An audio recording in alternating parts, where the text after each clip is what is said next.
Ini kawasan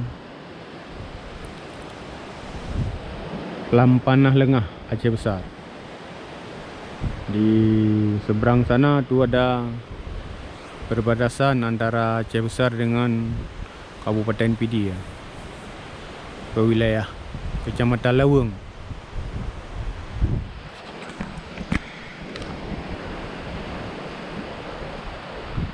Jadi ini jalan alternatif. Jalan alternatif.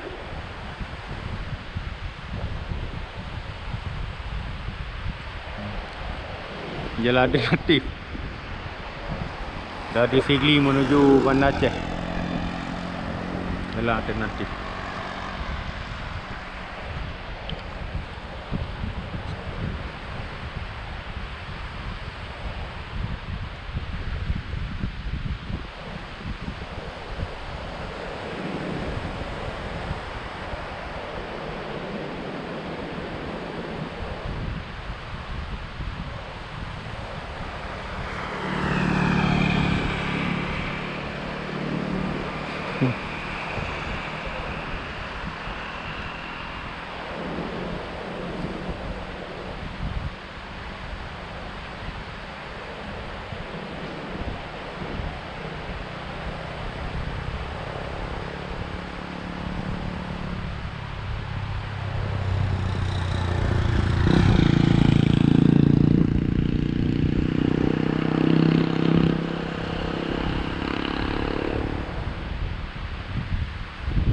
Bukit ini bukit ini menghadap Selat Melaka.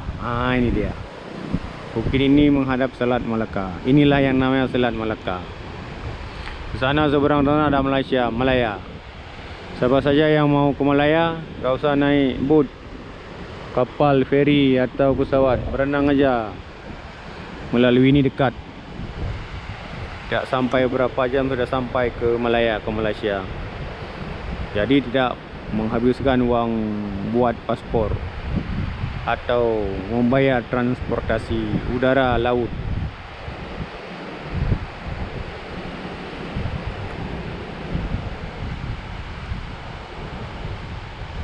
Ini Selat Melaka.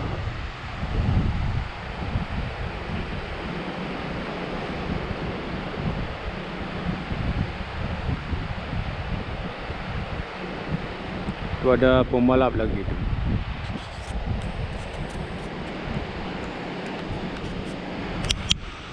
Pembalap.